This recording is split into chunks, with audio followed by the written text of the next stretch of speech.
Do you know that feeling, friends?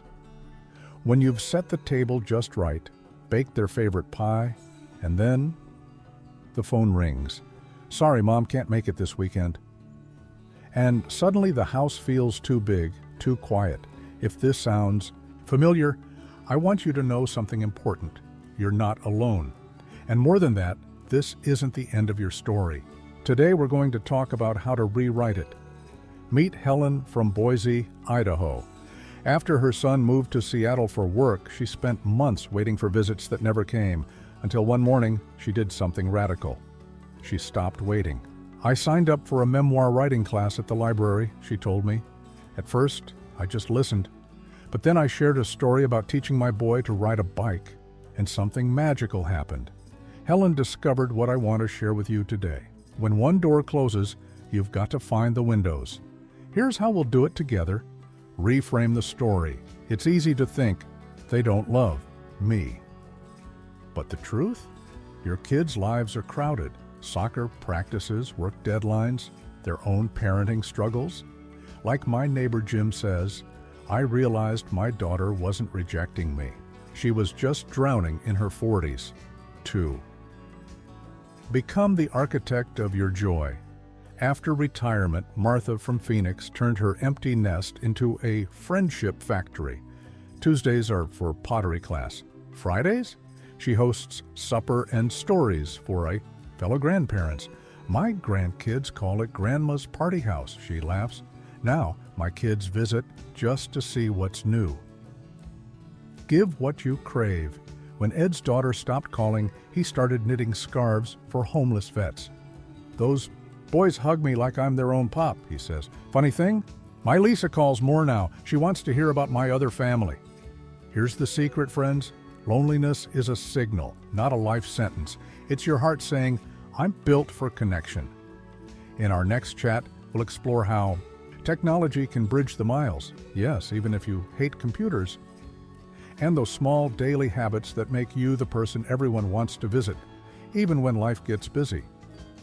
Remember teaching your kids to ride a bike, how you ran alongside them, steadying the seat until that glorious moment they pedaled off on their own. Well, life's got a funny way of turning tables.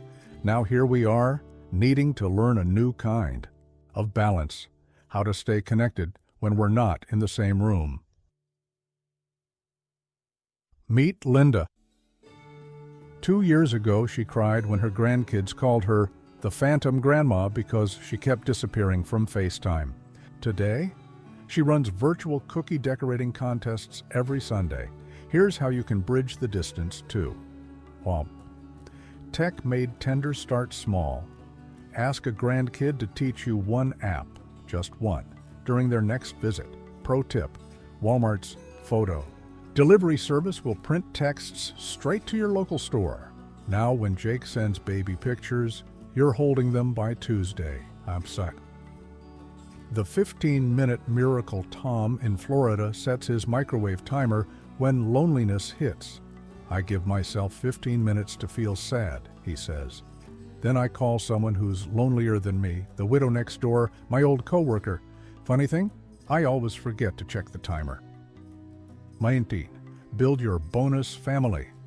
Every town has hidden wells of connection, the librarian who saves you new mysteries, the mail carrier who chats about your roses, that nice couple at the diner who sit at your booth.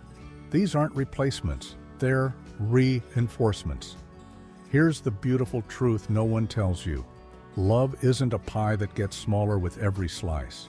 It's more like, well, a casserole. The more you share, the more you somehow have left. And that brings us to the most powerful tool of all.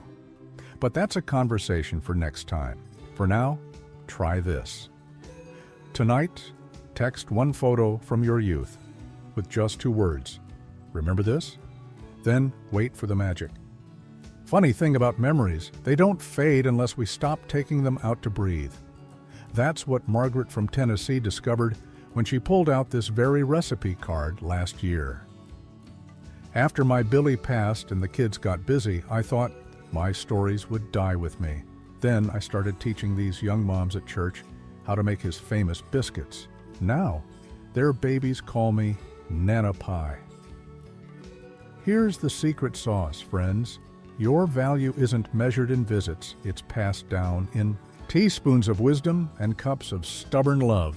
Let's finish our talk with 3 final ingredients. 1.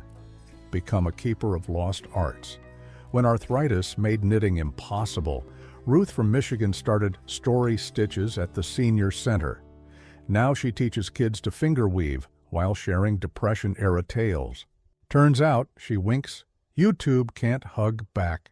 So, plant memory landmines, leave pieces of your history where kids can trip over them. A vintage toy in the guest room, that silly song you always sang at bath time. Like Joe in Oregon says, my grandson found my old baseball glove. Now we video chat every batting practice. 3. The reverse holiday revolution. Instead of waiting for Mother's Day, create your own occasion. Like May's Bad Joke Jubilee every April 15th, the whole family zooms in for her legendary tax season puns. Took 20 years off my age, she laughs. That empty chair at your table, it's not a judgment, it's an invitation.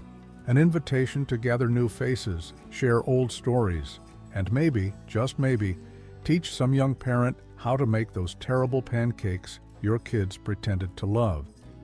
Called Donna today, told her about teaching Marcus to fish. She cried.